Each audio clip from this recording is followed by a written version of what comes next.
Não, não que você precise de algum conselho, de alguma orientação, não, nada nesse sentido, porque assim como eu, você sabe, né, esse sofrimento que a gente carrega.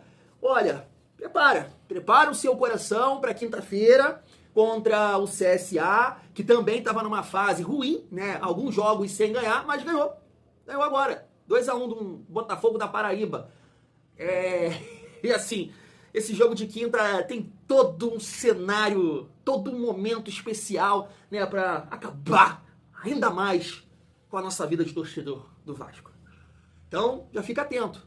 Sei lá, se você é do remédio, vai pro remédio. Se você é da água com açúcar, vai pra água com açúcar. Se você é do gelo, vai pro gelo. Ou qualquer coisa que possa te acalmar na quinta-feira. É cansativo. Cansa demais.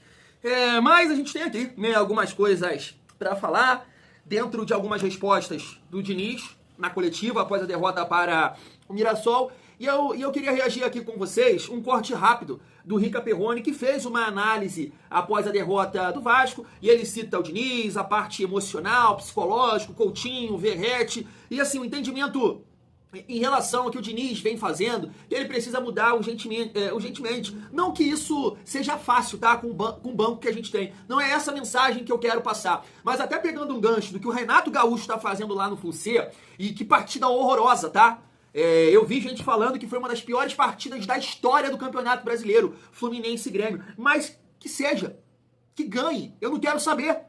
O Vasco pode jogar muito mal. Não era assim com o Rafael Paiva. Jogava nada, mas para alguns competência, para outros sorte, mas o Vasco não estava ganhando. Não era isso que estava acontecendo? Então eu não quero saber se está performando, se está jogando bem, como o Diniz vem falando.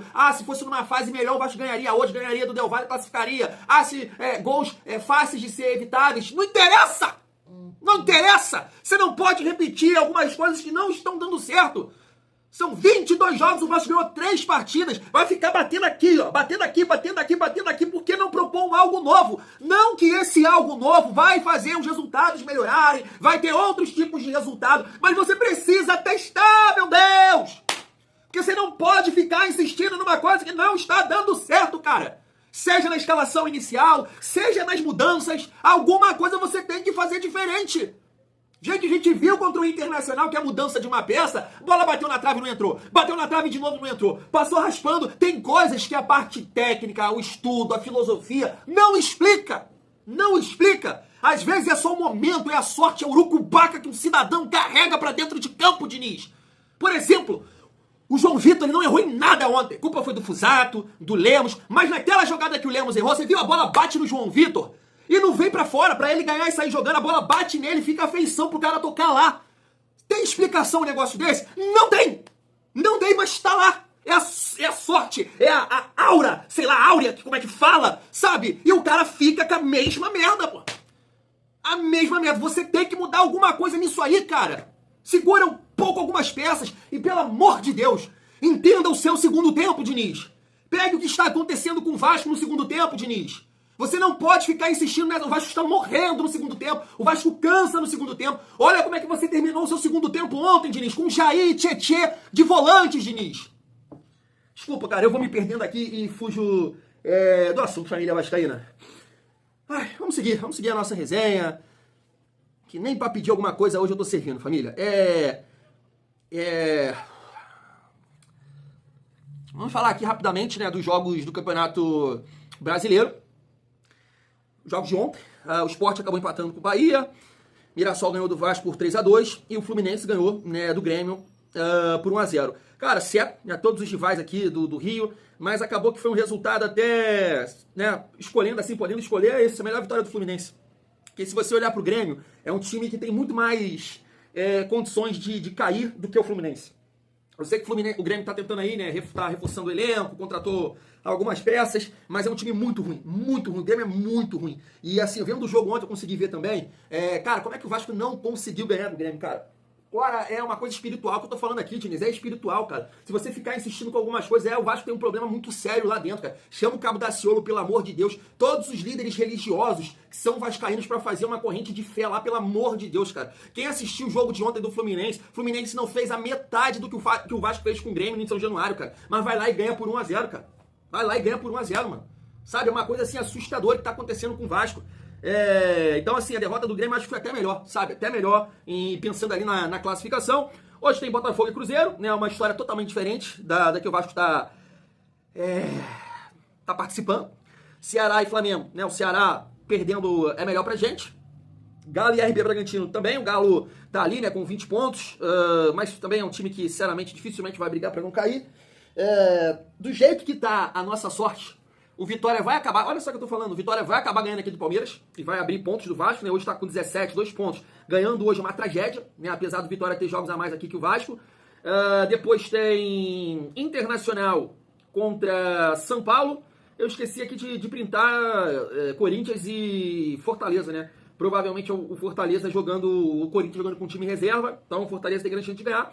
E amanhã só um milagre, né? O Santos aqui não pontuar contra o Juventude. Eu tava lembrando aqui, olhando pra esse jogo, que teve um jogo, eu acho que o Vasco perde pro Corinthians, né? Que a gente tava botando muita fé ali, do Vasco dar um passo importante na permanência e perde pro Corinthians por 4-2, né? Eu acho que foi isso mesmo. Aí teve um jogo que o Bahia poderia ultrapassar o Vasco, ia pegar o São Paulo, que não tinha pontuado, eu acho, fora de casa, ou não tinha ganhado nenhum jogo fora de casa. Aí todo mundo já era, não sei o que, aí vai lá, o São Paulo ganhou esse jogo por 1-0. Dorival não tinha ganhado um jogo fora de casa e ganhou do Bahia, né, nesse dia. Claro que uma vitória aqui do Juventude acaba também complicando. Você dá uma moral ali, o Juventude ganha uma moral, fica um ponto do Vasco. Mas é muito difícil imaginar aqui que o Santos não vai pontuar dentro de casa e botar o Vasco no Z4. Ou seja, hoje tem o Fortaleza e o Santos para empurrar ainda mais o Vasco nessa situação difícil aí que a gente se encontra, tá aí, né, família? Uma vitória do Fortaleza hoje, do Vitória, seria uma merda, porque ficaria 20 pontos, né? Com 20 pontos e 5 pontos a mais que o Vasco, isso traz uma carga emocional, psicológica ali pro Vasco pesada, né? A vitória do Santos também seria trágica e assim como a do Fortaleza, empurrando o Vasco aqui, né, pra 18ª colocação do Campeonato Brasileiro. E aí, família, pra continuar aqui a linha, meu raciocínio e os meus desabafos aqui, eu queria reagir com vocês rapidamente esse corte do Rica Pirroni, quero saber o que vocês acham também sobre essa visão dele. Olha só. De onde o vascaíno tira forças, porque realmente é muito difícil, tá acabando, né? É muito difícil. Parece que tem uma nuvem negra em cima do Vasco e nada dá certo, nem quando o esboço dá certo, quando o rascunho dá certo, a arte final não termina, nada funciona pro Vasco, é uma coisa muito impressionante. O jogo de hoje é mais um exemplo disso. O Vasco finalmente, vamos tentar separar aqui com algum equilíbrio não passional, porque obviamente os torcedores do Vasco estão muito putos depois do jogo, mas não é uma terra arrasada também. Vamos tentar ver aqui as coisas de uma forma mais equilibrada desde o começo. Pela primeira vez em algum tempo, o Vasco tem 11 titulares e o Vasco tem um padrão de jogo. Bom, resolveu? Não. Tá ganhando? Ainda não. Mas o Vasco, pelo menos, depois de algum tempo, hoje você sabe quem são os 11 titulares escolhidos pelo treinador, a maneira com que o time joga, a formação, e o Vasco tem alguma coisa ali que ele repete jogo a jogo. De modo que, já antecipo que eu não mexeria em nada radicalmente, tá? Acho que qualquer atitude mais drástica ou mais radical que o Vasco tiver hoje é um erro, tá? Por quê? Porque o Vasco tem evoluído, não é um time parado, é um time com resultados ruins, mas ele não é um time parado. Desde que o Diniz assumiu, o Vasco vai melhorando. Então, não mexe porque são pontuais. E aí nós vamos pro jogo de hoje e vai ficar muito claro quais são os problemas pontuais do Vasco. O Verratti não pode participar dos lances de ataque do Vasco se ele não tiver dentro da pequena área, no máximo na grande área. Ou o Verratti recebe a bola para finalizar, ou um pivô, ou o Verratti não recebe a bola. Toda vez que o Verratti abre para receber, ou que ele recebe uma bola na ponta, é uma jogada perdida. Ele é um jogador ruim com os pés. Não é um jogador mais... Não, ele é ruim com os pés. Então, Verratti, dentro da área, não sai dali, no meio dos zagueiros, trombando, cacete, não vai jogar porque você atrapalha o ataque quando vai jogar. O Verratti não pode participar da construção do ataque, mesmo que ele seja uma peça disponível na jogada. O Coutinho, voltando de contusão e tal, mas enfim, também quando não estava voltando, enfim. O Coutinho tá no Vasco há um ano fazendo a mesma coisa que por enquanto ele fez no Barcelona, no Bayern, né? Tá lá e tal, com a expectativa de que ele jogue talvez o que ele sabe, mas vai passando os anos, e são muitos anos já, e o Coutinho não consegue entregar esse futebol. Qualquer 2 passes certos que ele dê no jogo é suficiente pro Vascaíno terminar o jogo como gosta dele e falar assim, olha, ele é diferenciado. Mas cara, que ele é diferenciado a gente sabe, mas ele precisa entregar um pouco mais. E a parte que eu já cansei de esperar dele, tenho hoje convicção que não virá, ele não é um líder, nem técnico, nem um líder de time, por mais que ele seja um ídolo, referência, ele não é um líder. Né, o Coutinho não é um cara participativo, não é ele que pega a bola e vem buscar e traz pro meio de campo quando toma o gol, não é ele que grita com os caras, não é ele que pede a bola, não é ele. Né? Ele é mais um da série que nós temos hoje no futebol mundial de jogadores que são muito talentosos, muito qualificados e muito picaçons. Né? Se precisar, ele tá ali, se não der, não deu, e tudo bem, não é o cara para isso. Falta esse jogador no Vasco, já é uma coisa que eu digo aqui há muitos meses. Falta um líder, um Felipe Melo no Vasco, para comandar esses caras todos. O Verratti tem toda a disposição de fazer isso, mas ele não tem nem qualidade técnica nem liderança para fazer essa retomada do Vasco. E durante o jogo de hoje, cara, o Vasco foi melhor do que o Mirassol. O Vasco teve, logo no começo do jogo, se o Hugo Moura rola a bola pro lado do Verratti, sem goleiro, ele faria o gol, mas ele preferiu chutar. Logo depois tem um domínio errado dentro da área, que também, se dominasse, estava de cara com o goleiro.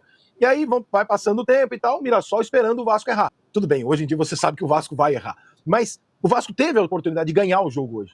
Ele foi melhor do que o Mirassol a maior parte do tempo. Aí o Negueba chuta uma bola de fora da área e o goleirão, que atuou em 50 partidas nos últimos 6 anos, ou seja, um goleiro pouquíssimo testado, mas passou por Roma, Palmeiras e tal, engole.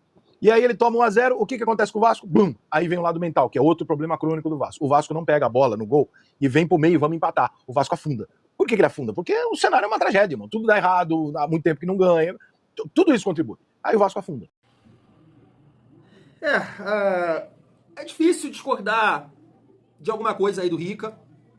Acho que é uma análise bem completa. Falei sobre isso aqui ontem, né? A maneira que o Hugo Moura foi ali pra entrevista no intervalo do jogo. Eu falei assim, cara, que cara é essa, cara?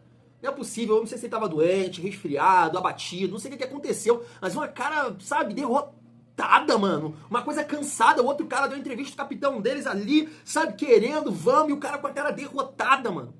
E eu não vi a coletiva, parece que é 4 minutos de coletiva, né, que o Vasco postou lá, mas eu não sei se o Diniz falou sobre isso, sobre essa mudança, que foi trágica pro Vasco, trágica. E aí é o ponto aqui que eu vou colocar, seguir nesse caminho. Agora, a análise do Coutinho, do Verratti, eu concordo, e cara, eu não vou ser oportunista para deixar de falar o que eu penso, porque o cara fez um gol. Vou continuar falando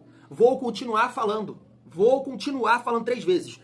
Família, só para complementar em relação a isso, né, o Diniz falou aqui, o momento do Mirassol é melhor que o do Vasco. Se a gente estivesse vivendo um bom momento, provavelmente teria vencido o jogo. Eu ouvi isso, Diniz, Diniz. Eu vi isso contra o Del Valle, Diniz. E aqui ele falou, hoje falhamos, tomamos 3 gols evitáveis. Eu ouvi isso, Diniz. Eu ouvi isso contra o Fluminense, Diniz. Eu ouvi isso contra o RB Bragantino. Mas se tu ficar falando isso o tempo todo, Diniz, a gente vai cair, Diniz. O Vasco vai cair, Diniz. Não adianta você, rodada após rodada, ficar, o Vasco tá bem, o Vasco tá trabalhando, é o grupo que mais trabalha, e aí a gente não consegue, a fase não vem, não sei o que. Se você ficar continuando, o Vasco vai cair, Diniz.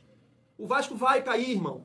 Vai cair. Você não tá entendendo, é isso. Não adianta ficar com as mesmas respostas, cara. Você tem que promover mudanças nesse time. Eu sei que é contra a sua vontade de queimar algum atleta, sabe? Mas não dá pra você recuperar os jogadores jogando. Você tem que recuperar o Vasco, a autoestima, trazer uma molecada aí da base pra jogar, como o Paiva fez lá contra o São Paulo e deu muito certo, com o Estrela, com o Leandrinho. É isso que tem que acontecer, trazer um pouco de juventude pra esse time, uma energia diferente, uma vontade diferente. Se você quiser recuperar os jogadores em relação aos resultados, vai ficar difícil, Diniz. Já tá muito claro, a gente não consegue ganhar, Diniz. E você fica batendo na mesma tecla, meu irmão. E aí, família, é um debate assim que eu venho tendo com vocês.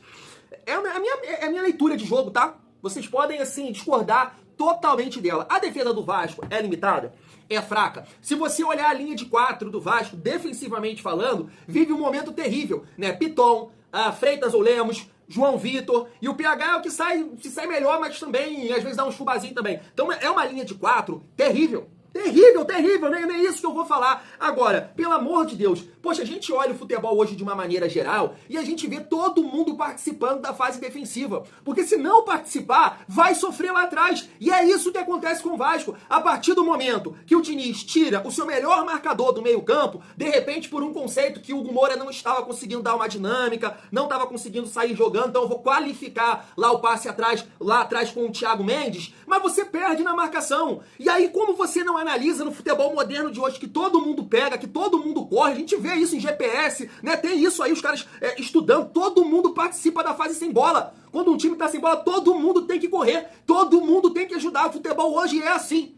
Exige isso dos seus atletas. Então, a partir do momento que você tira o seu melhor marcador, bota 2 jogadores de 33 anos, sem esse poder de marcação, só que na frente ainda, você conta com o Verratti, que não contribui em marcação, só no miguezinho, Coutinho, Nuno, exausto, e o Ryan exausto. Se tu reparar, o Ryan já tava no segundo tempo com a meia lá arriada. 4 jogadores mortos na frente, e ainda você bota 2 jogadores sem pegada. Diniz, aonde você está com a cabeça, irmão? Cara, pode falar que eu não entendo nada, mas tá aqui, tá muito claro a fragilidade que esse time fica pra se defender.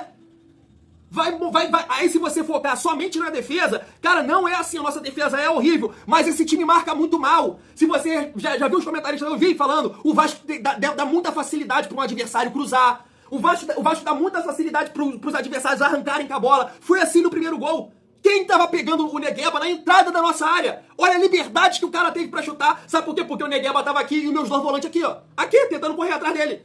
Não tem força, não tem pegada esse time, Diniz. E você contribui com uma ilusão que você tem na cabeça de uma parte técnica de ficar com a bola, mas esse time sem bola, como é que vai ser? E o Vasco vem tomando porrada atrás de porrada por essa merda que você tá fazendo.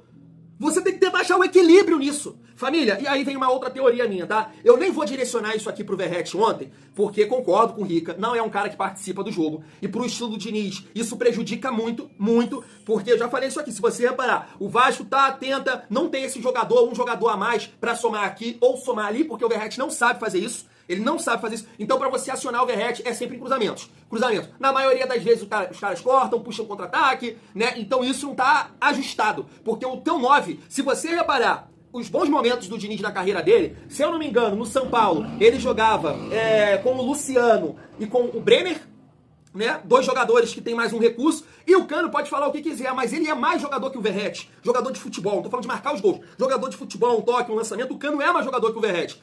Foram os dois melhores momentos do Diniz, não com esse 9, que é só homem de área, tá? Não só. Então isso prejudica um pouco o estilo do Diniz. Diniz não tá conseguindo, dentro da ideia, da essência dele, de tratar bem a bola, levar essa bola pro Verratti. Cruza, e o time é todo exposto atrás, sabe? E aí, família, quando a gente debate aqui, que a leitura do Fernando Diniz ontem, ela foi totalmente equivocada, porque o Vasco tem que começar a sua fase defensiva lá da frente, o Vasco tem que marcar melhor lá da frente, pra bola não chegar aqui, pro adversário não chegar aqui com condição de marcar. Ele errou, ele deixou 4 jogadores cansados na frente. Você pode reparar que no primeiro tempo a gente consegue competir, mas no decorrer do segundo tempo, até no início, o time já tá morto. O time tá morto, então ele já precisa observar isso pro time continuar pressionando lá na frente, né? Aproveitar essa boa movimentação que ele consegue entregar pro Vasco. O Vasco consegue pressionar os adversários com Coutinho, Verratti, Nuno e Rayan. Que dificuldade que um treinador tem pra fazer se ele consegue. Só que ele não tem esse entendimento que o time cansa e para de pressionar. Parou, o Vasco para de pressionar o adversário no segundo tempo. Só consegue fazer isso quando tem gás. E ele não mexe nisso. Ele não mexe nisso. Ele faz o favor de tirar um cara físico do meio campo e botar o Thiago Mendes pra expor mais o time. Olha a loucura que é isso, família. Olha a loucura que é isso. Então, quando a gente debate aqui, barrar o Coutinho ou barrar o Verratti, né, não dá pra jogar um dos dois, eu não consigo entender, sabe? É a justificativa dos vascaínos. Porque eu olho ontem para o Fluminense, e no jogo contra o Internacional da mesma forma, cara, esquece rivalidade, esquece Vasco, esquece Fluminense. Você, como um amante do futebol, você como um entendedor de futebol, você acha que tem cabimento quando você olha pra essa escalação que eu tô te mostrando aí, o Everaldo no time titular e o Cano no banco? Tem justificativa? Porque a justificativa que a gente dá pro Verratti é que é o artilheiro, é que é isso, é que é o matador do time, se tirar ele ninguém faz gol. Mas a gente tá falando de um cara que está no banco pro Everaldo, que em 2022 fez 44 gols. Em 2023 fez mais de 40 gols. E esse cara está no banco para o Everaldo. Sabe por quê? Porque o Renato Gaúcho busca um equilíbrio no seu time. Ele bota o Everaldo porque é um cara ruim que perde. Ele até fez um gol de cagada lá ontem, mas perdeu os 500, perdeu o pênalti, a torcida sai revoltada com ele. Só que tem que o Everaldo contribui na fase defensiva. É um cara que preenche os espaços, que briga pelas bolas, que numa opção dá um contra-ataque, dá essa opção de velocidade. Então o futebol pede isso. Pede isso. E o Vasco não tem esse equilíbrio. Não pode você, num determinado momento do segundo tempo, ter Thiago Mendes, Tietê, Coutinho. Olha isso, porra! Olha isso! Verratti, Nuno exausto e Rayan com o meião arriado. Eu falei o quê? 5 jogadores fisicamente acabados. Que loucura!